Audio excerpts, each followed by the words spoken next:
sketched a proof that when chi is a non-trivial character of C mod F star, and at least when the case with chi is even, so that's like the trivial character, that if one defines C chi of S to be this gamma R of S times the Dirichlet-L function. So again, you're supposed to think of this as a product over all the places of the rational numbers, the primes, which give the p-adic places, and the infinite place. So same thing here. This is kind of an Euler product. If you define it to be this way, then you also get a functional equation like this, but a little bit more complicated. Namely, it has a constant g of the Gauss sum of chi divided by the square root of f, and then it has an exponential factor, which is just f to the 1/2 minus s power, and then you get c of chi bar at 1 minus s. So this actually has an analytic holomorphic continuation. There are no poles, whereas this has poles at s equals 0 and 1. Well, what I didn't do last time was the case of imaginary quadratic characters. Chi of -1 is equal to -1, but you can do the same thing using theta functions. By the way, remember how we proved this. What we found an integral representation of this in the half plane of convergence using theta functions, and then used the functional equation of the theta function that we got from Poisson summation. So in this case, the functional equation looks a little different for the Dirichlet-L function. You define this, but instead of taking gamma R of S, you take gamma R of S plus 1. And then multiply by L chi of S. So gamma R of S plus 1 has poles at S equal -1, -3, -5, etc. So this one has poles at the even negative integers, this at the odd negative integers. So you multiply it by the Dirichlet-L function, and the functional equation is that this is equal to the Gauss sum of chi, and now divided by I times the square root of f, and again the same exponential factor, and then c of chi bar. Notice these characters are called odd, these are called even. Notice that chi is even, so is chi bar, and because conjugation of +1 is +1, and conjugation of -1 is -1. So those are the functional equations of the Dirichlet-L function. Now, Dirichlet immediately realized that if you had these functional equations for the L function, you got functional equations for products. So for example, in this case, suppose we have a real quadratic field, square root of f. Bigger than 0, so a real quadratic field. Well, then we know that the zeta function of k is the product of the Riemann zeta function and the Dirichlet-L function of a quadratic character of Z mod F star, which is real. So I minus 1 is equal to +1. And since we have functional equations for each of these, we get one for the zeta function. And what do we have to do to the zeta function? Well, we have to multiply it by this quantity squared, because we have one for the Riemann zeta function and one for the so let's call that CKS to be gamma R of S squared times zeta K of S. And notice that makes a certain amount of sense, because this is given by an Euler product over the primes of the real quadratic field, and there are two infinite primes at the real quadratic field. Okay? And then we combine these two functional equations, and we use the fact that for chi, a real quadratic character, this Gauss sum is equal to this. And so we just get that this is equal to that, so this cancels out for the quadratic Gauss sum. And we get this factor from the L function and nothing from the zeta function. So we get that this is equal to f to the 1/2 minus s c chi of 1 minus s, because chi is equal to chi bar. In other words, the zeta function of the real quadratic field when multiplied by this factor, satisfies a very simple functional equation. You sort of lose all this stuff. And if we did an imaginary quadratic field, if k is q squared of minus f, so then we get a character of z mod f star, which is fixed by conjugation, but now it's an odd character. Then what we have to do is define ck of s to be gamma r of s times gamma r of s plus 1 times f to the 1/2 minus s, and we get ck of 1 minus s. So the functional equation looks different for the zeta function of a real quadratic field than it does for an imaginary quadratic field. And you might imagine that this function is a nice function because the gamma r has poles at the negative even integers, and this one has poles at the odd negative integers. So the product will have poles at all the negative integers, just like the gamma function. And in fact, the duplication formula for the gamma function shows that gamma r of s times gamma r of s plus 1 is equal to 2 times 2 pi to the minus s times gamma of s, the full gamma function. And this thing we call gamma c of s for future reference. So it's just an exponential factor times the usual gamma function, whereas these are exponential factors times the usual gamma function at s over 2 or s plus 1 over 2. So we could rewrite this for an imaginary quadratic field as gamma c of s, and there's only one complex place, so that makes sense. Sorry, I've just written it wrong. Sorry, this should be this times zeta of s. So we're going to get a functional equation for this, and the functional equation is going to be that ck of s is equal to f to the 1/2 minus s, ck of 1 minus s. So just like the real quadratic field, except that the modification of the zeta function is by this, because there's one complex place, whereas in the real quadratic field, we multiply it by this, because there are two real places. Well, why stop there? Dirichlet didn't know it, but Kummer did, that if we, let's take f to be a prime, because we've done this case. And if we take the product of the zeta function by all of the non-trivial characters of z mod L star, L chi s, that happens to be the zeta function of the L cyclotomic field. You have too many zetas. UL. Yes. Right? This has an Euler product over the prime ideals of this cyclotomic field of Lth roots of unity. So we have functional equations for all of these, so we should be able to get a functional equation for this.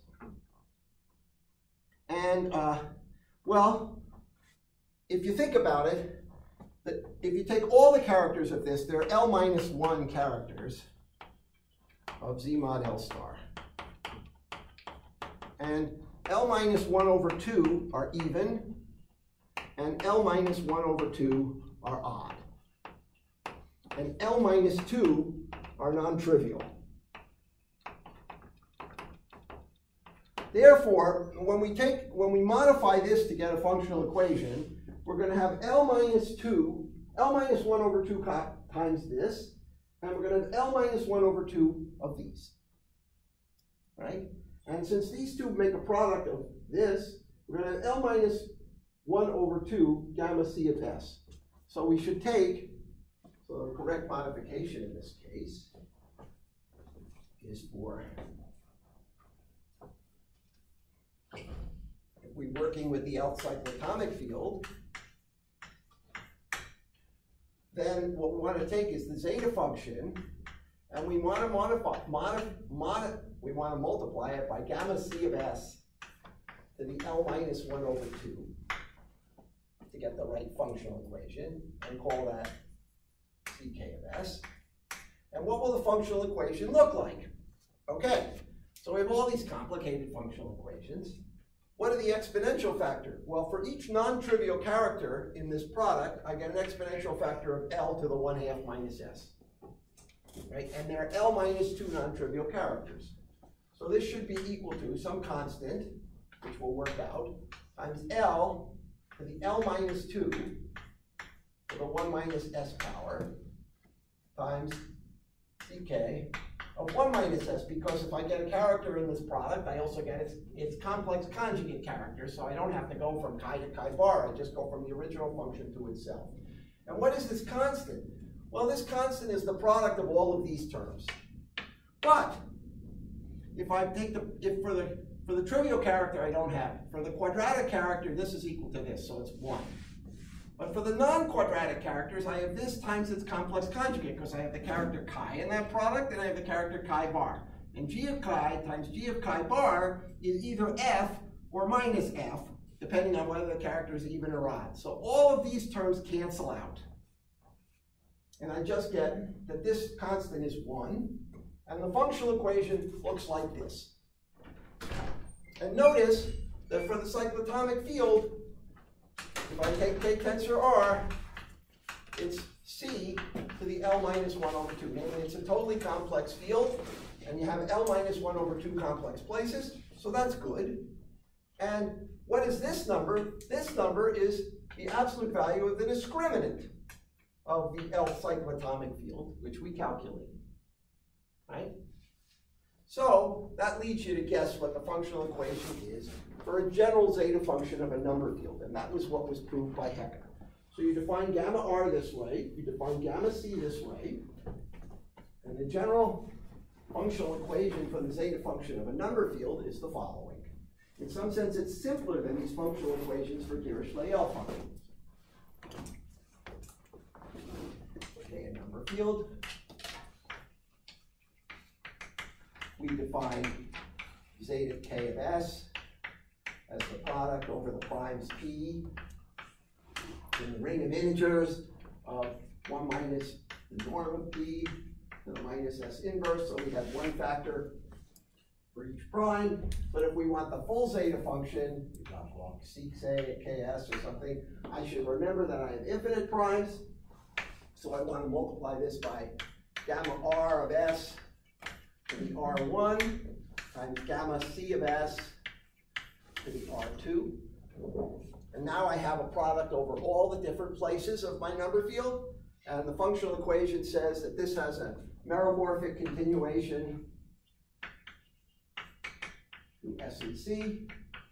And the poles, as usual, at S equals 0 and 1, because it's a zeta function. And that the functional equation is the absolute value of the discriminant to the 1/2 minus s power, discriminant of k, times the c function of 1 minus s. And that's what Hecker proved. And we'll wave our hands at that a little later when we introduce Dells and Dells and so on. You might say, well, that's all very simple, but what about these functional equations that we proved for the Dirichlet-L functions? So Hecker figured out how to generalize that too. When he proved the functional equation of the zeta function of a number field, he also proved the functional equation for what we call L functions with characters.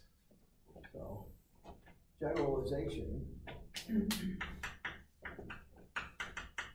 of L chi s, which is the sum, remember, of n greater than or equal to 1, n prime to f of chi of n to the minus s, or again, the product over p prime to f of 1 minus chi of p minus s inverse for a character of z mod f star.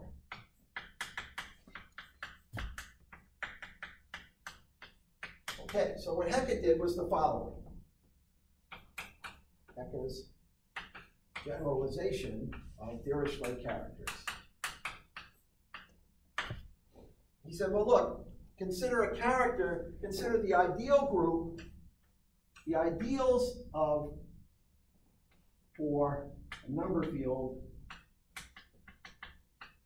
K. So inside of K, we have the group of fractional ideals, and we can restrict to the subgroup of ideals that are prime to F. Ideals prime to a fixed ideal. What relatively prime means that if you take the smallest ideal containing both P and F, you get the full ring of integers. So that's what it means in the rational number. So ideals prime to a fixed ideal F. And that contains the subgroup of principal ideals, PF. So these are principal ideals. The generator has to be prime to F. And we insist with a generator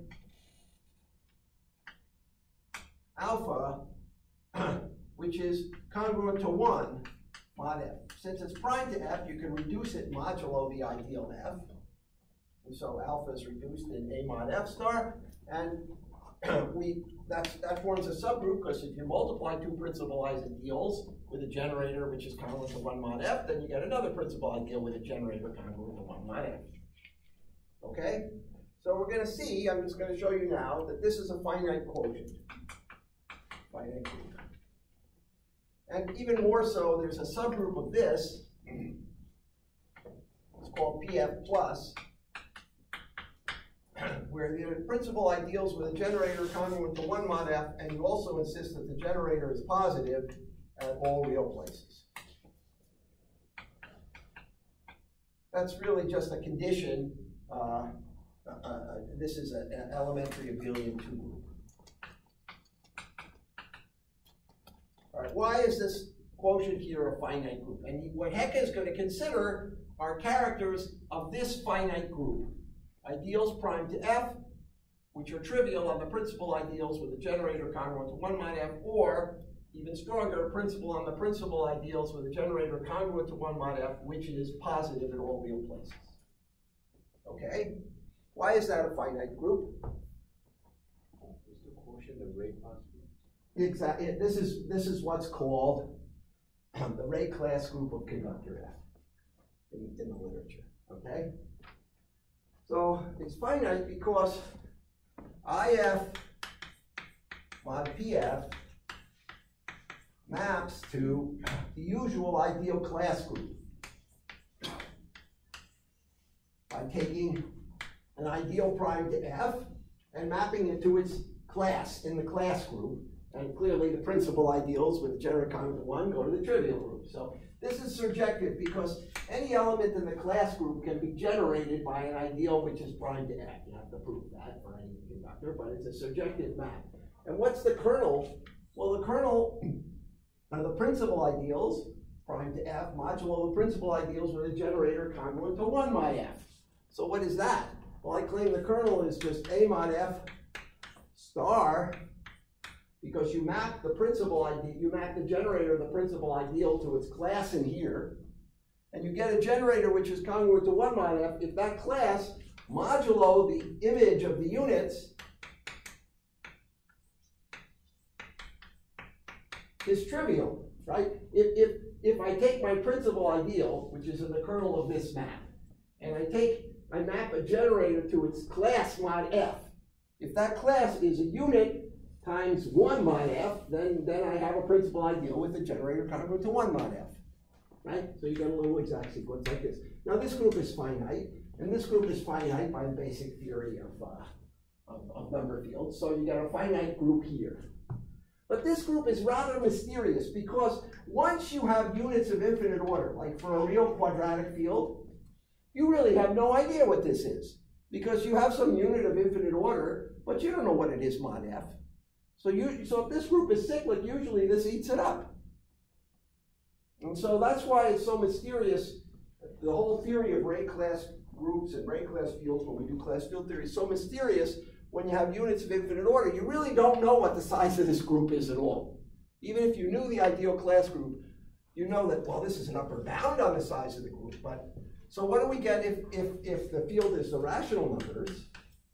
I claim that IF mod PF plus is just isomorphic to Z mod F Z star. Why? Because any ideal, the class group is trivial. Any ideal has a generator, n, and we can, by modifying it by a unit, assume that n is greater than 0, right? And we map that ideal, which is prime to F, to the class of n in Z mod F Z star. And if n maps to 1, then I have an ideal which has got a positive generator congruent to 1 mod f, so I'm in here, and if not, I don't. So this group that we've been studying characters of for the rational numbers is just this group. And that suggested to Hecke that he study characters of this quotient in general. And that's called a array class character.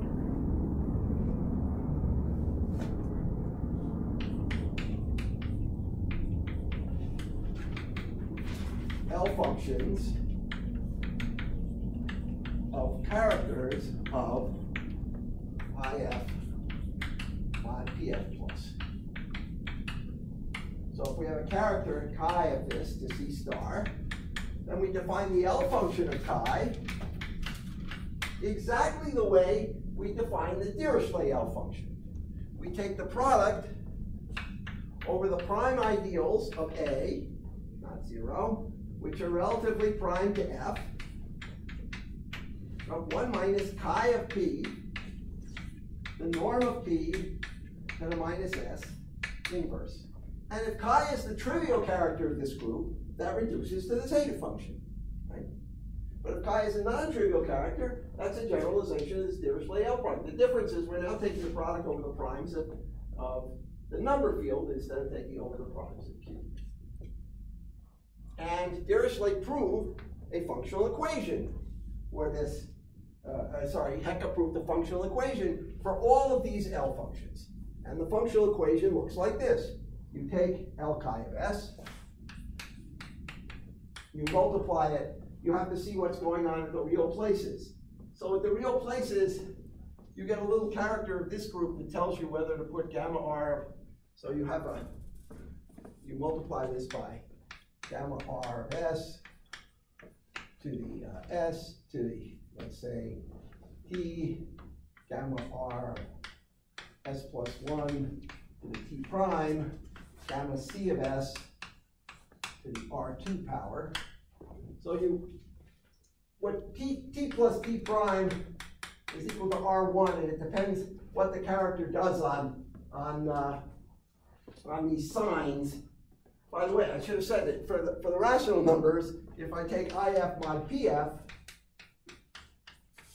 that's equal to Z mod F star mod plus or minus 1. So this odd or even character depends on how this character behaves on PF mod PF plus.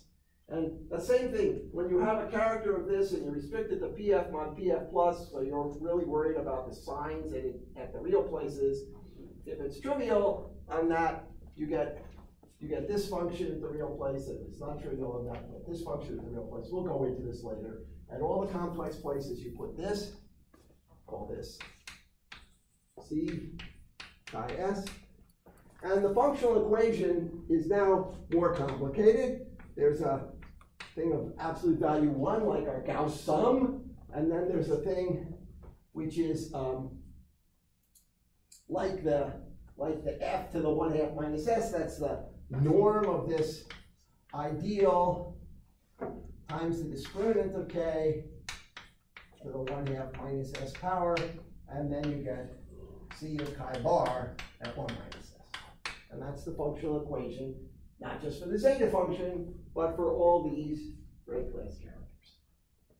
So so Hecke had an extremely complicated proof of this, doing theta functions and several variables, and I'm going to introduce Tate's method for proving this functional equation. I want to say that Hecke went even further, and he studied characters of IF that weren't necessarily trivial on this, but had infinite order and only depended on, so he studied characters chi of IF such that chi of a principal ideal, where alpha was congruent to 1 mod F and depended only on the positions of alpha at the real complex embeddings. It is a product of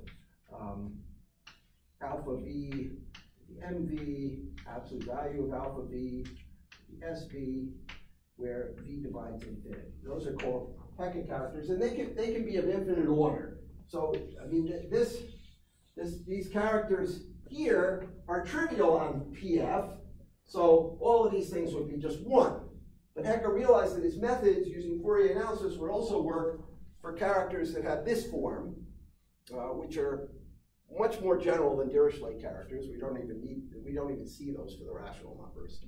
And his functional equation also works in that case too.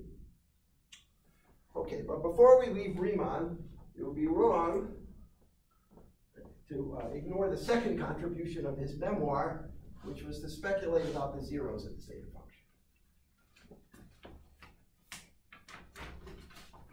And the relationship to prime numbers.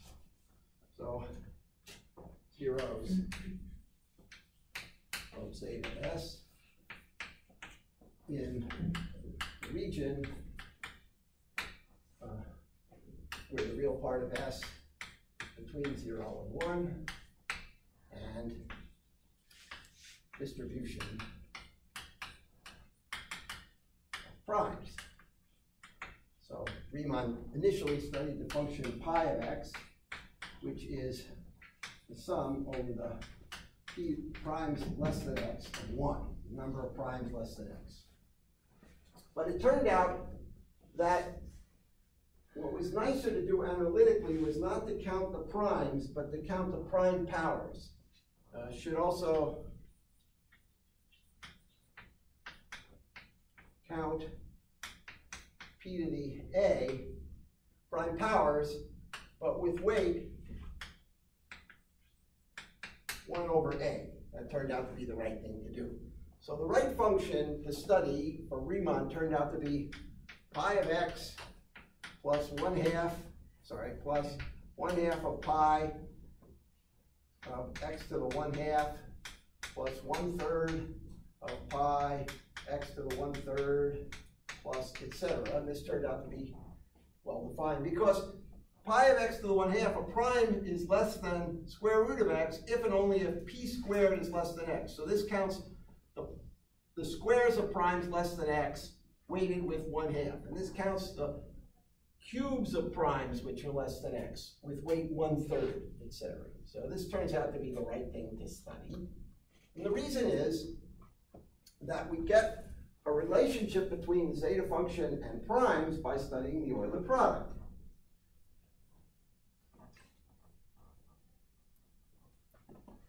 So we had that the zeta function was the product over all primes, 1 minus p to minus s inverse. And so suppose we took the logarithmic derivative of the zeta function, which is what Riemann does in the paper. You'll see why. So that is, on the one hand, zeta prime of s over zeta of s. So that's going to pick up poles where the zeta function has a 0, a simple 0. And on the other hand, it's the logarithmic derivative of this. And since that's a product, we can write that as the sum over p of d log of 1 minus p to minus s inverse. And since we're taking the derivative of log and with an inverse sign, that pulls out a minus sign, so that's minus the sum over p. And then we'll take the derivative of this function and divide it by this function. So the derivative of this function, if I did it correctly, is p to the minus s log of p. And then I have to divide it by the function, 1 minus p to the minus s. I put the inverse over there. And now, expand this function in a geometric series, all right? And we get minus the sum over p, the sum, k greater than or equal to 1, of p to the minus ks. That's what we get by taking this and expanding that as a geometric series, multiplied by log of p. Okay? So this is a Dirichlet series. What are its coefficients? Equals minus the sum of, and people usually write this lambda n to the minus s. What is lambda n? Well, if n is not a prime power, the coefficient is 0. If n is a prime power, or n not equal to p to the a, and if n is equal to p to the a, you get log p, which is 1 over a, the log of n. And so we're somehow counting it with weights 1 over a for this p to the a. So this series is what analytic number theorists like to study. This series, and in particular, all the questions about the Riemann hypothesis, the locations of zeros of the zeta function, boil down to getting estimates for this function lambda n. So what we'd like to have is an estimate for the sum n less than or equal to x of lambda n. That seems like an elementary problem. Here's this function. It's defined as log of p if you have a prime power. Otherwise it's 0. If you could estimate that, and the estimates now are of the form, well, it's asymptotic to x. That's the prime number theory. But if you want to if you really want to prove the Riemann hypothesis, you have to prove that this is equal to x plus O of x to the 1/2 log x. If you could prove that, that would be the same as locating the zeros of the zeta function on the critical line. And that's the main problem in analytic number theory. It seems awfully elementary, but usually when someone announces that they've got a new approach to the Riemann hypothesis, it just requires a few lemmas. One of the lemmas is showing this. So you have to, I mean, it seems ridiculous. Now, why is that related to the Riemann hypothesis? Well, the Riemann hypothesis is that the zeros of this function all satisfy real part of s equal 1/2. All zeros in this region.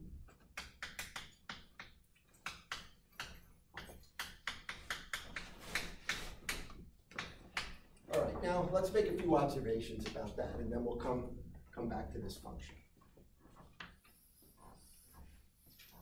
Well, recall that we have this function c of s, which is now gamma r of s times zeta of s, and that satisfies the functional equation c of 1 minus s.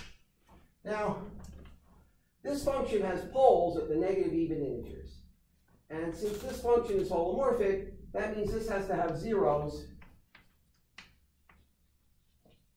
at s equal -2, -4, -6, etc. Because it doesn't have a 0 at s equals 0, because this function has a pole at s equals 0, and so this function has to be regular at s equals 0 and have a pole here. Those are called the trivial zeros. And in the Riemann hypothesis, you just ignore them, but you have to pay a little bit of attention when you do the analysis I'm going to do with them. But one's really interested in the zeros in the critical strip. Now look, this function not only is 1 minus s, but I claim that for s which is on the critical line, 1 minus s is also on the critical line. You just get 1/2 minus it, which is s bar, the complex conjugate of s, right? But this function, I claim, takes the same value at s that it does at s bar. Well, for the Riemann zeta function, that's kind of clear. It's a sum, zeta s is sum of n to the minus s. And each one of these, when you complex conjugate, you're just taking the complex conjugate at s bar. So, in fact, this function is real on the line. Takes real values on the line, s is equal to 1/2 plus it. It's symmetric with t and minus t and everything. So what people have done following Riemann is look at this function on this line as a real valued function and look for sign changes. Every time it changes sign, and that you can detect analytically, then there must have been a 0 of odd order between the positive value and the negative value. And And that's the way they've been. Riemann calculated the first zero exactly that way, which occurs at around t is equal to 14. Okay, now let's use the fact. So we know what the logarithmic derivative of zeta is as. It's not much harder to calculate the logarithmic derivative of this. You just have to multiply by the logarithmic derivative of this. This is pi to the minus s over 2, gamma of s over 2. One can calculate that logarithmic derivative. And what Riemann said was, let's suppose, let's multiply this function by s times 1 minus s to get an entire function.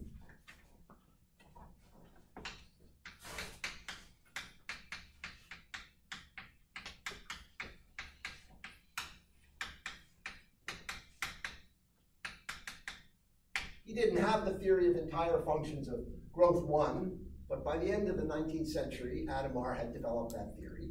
And any entire function with growth 1, like this one, has and can be written as an infinite product.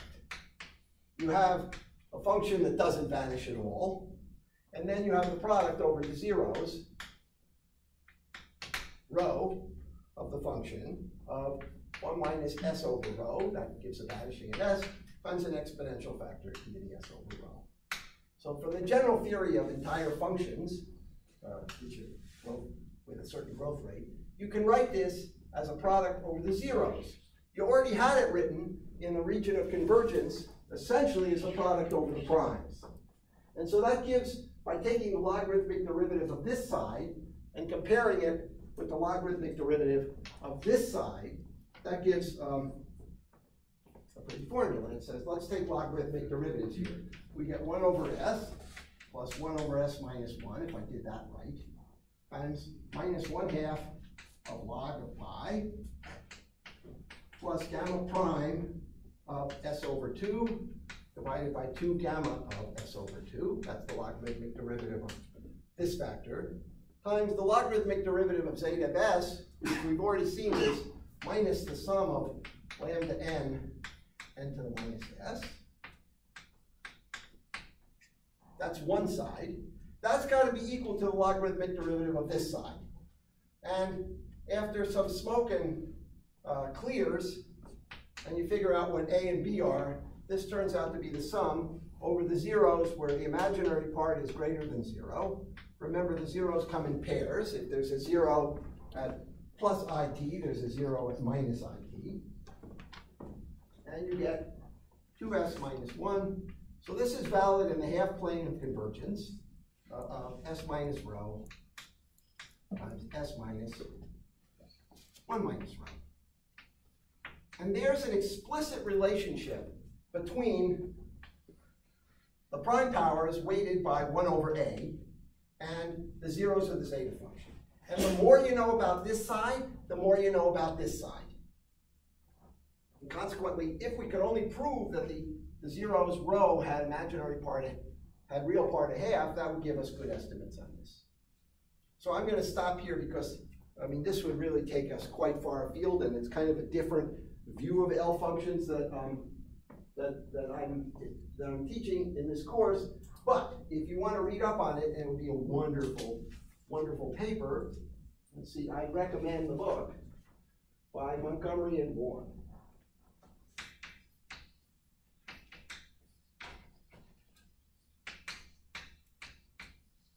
Called Multiplicative Number Theory.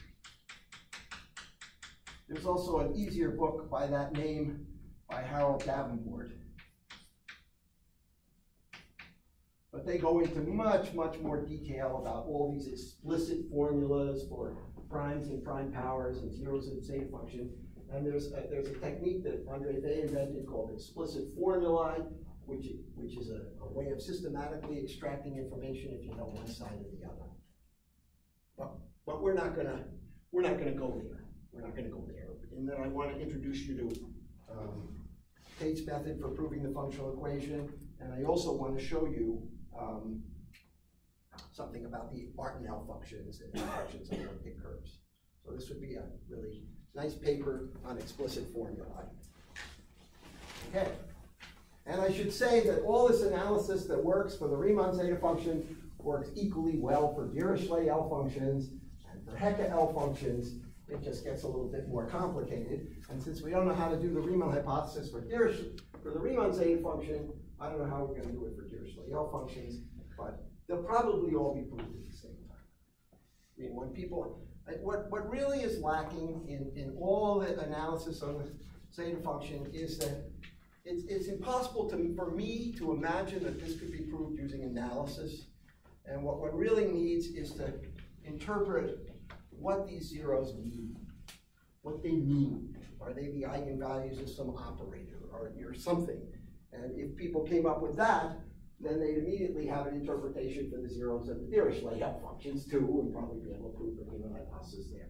But the general, what people call the GRH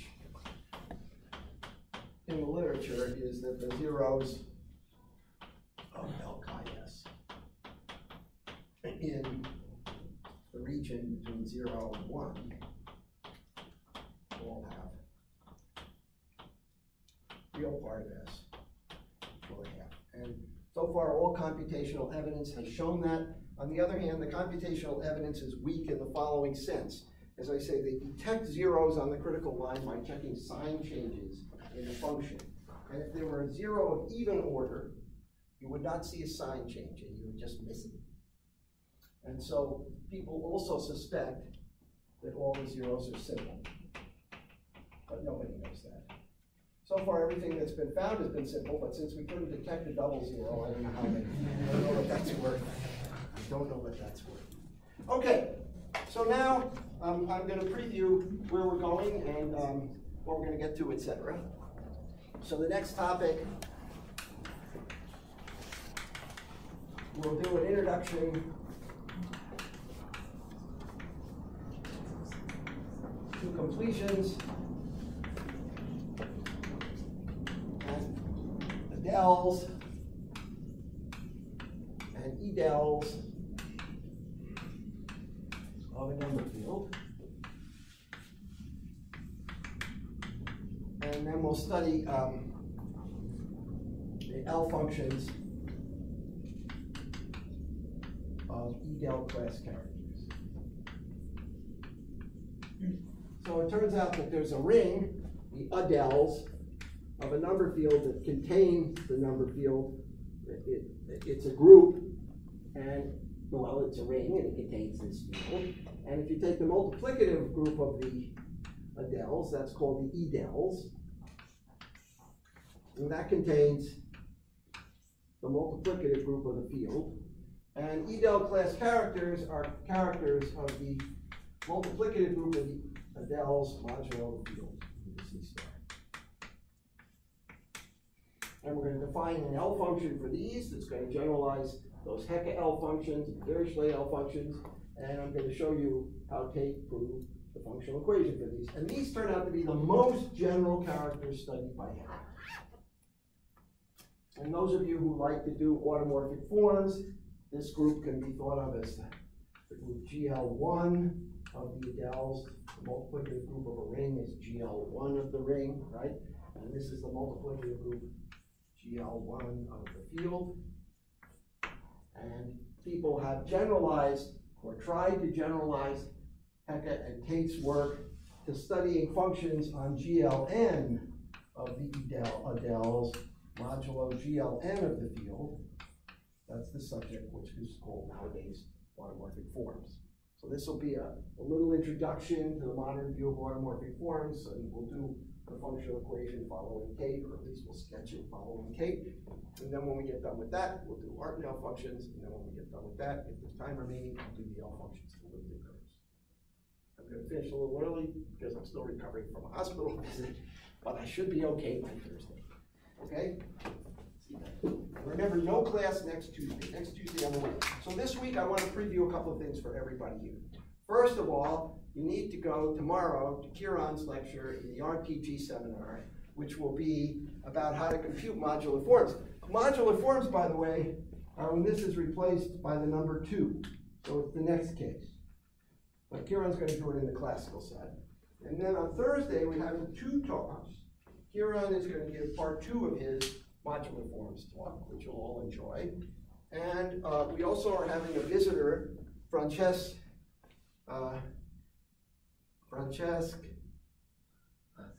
Castella, Carbello Castella. It's a wonderful name from, I believe he's Catalan. Yeah. So we'll learn all about Catalan independence. But he's also going to give a talk in a colloquium on Thursday at 4 o'clock, not in the number theory seminar, on Euler systems and Birch-Swinnerton-Dyer conjecture. Really nice hot topic. And will he also give a pre-talk? Francis? No, Just a colloquium, but we don't really have. By the way, there are actually two RTG. Oh, I'm sorry, there's another one. You want to announce that too? The earlier one is Werner Bly. Werner Bly. So it's Oh yeah, Werner Bly is also a very interesting talk on L functions and K theory and everything. So if you go to all these talks, by the end of this course, you'll understand why you took this course. Understand those talks. One more thing, Friday is the Arizona Winter School deadline, so whoever can sign up. Okay, so let me just mention the Arizona Winter School, because it's on a very interesting topic this year, which we're not touching in this course, called Iwasawa. But Iwasawa theory is very closely connected to the theory of L functions. And I know one of you is writing a paper on this, but you may consider that. So there's this other side of Iwasawa theory called p-adic L functions. And those are functions that are constructed from the fact that these L functions, Dirichlet L functions, etc., have nice values at the negative integers, either rational numbers or algebraic numbers, and one can prove congruences among those numbers p-adically, and then from that congruences construct a function on the p-adic numbers. So to prepare for the Arizona Winter School, a little bit of paper, so if you wanted to do that, writing a paper on p-adic L functions would be a good idea. Okay? I'm not going to get there, but yes. We're doing a reading group out of Washington's book on cyclotomic fields, whatever. We usually meet Tuesdays, like 1. If anyone wants to come. Yeah, so Kummer, what happened was that Kummer proved various congruences for the values of Dirichlet L functions at negative integers, the famous Kummer congruences.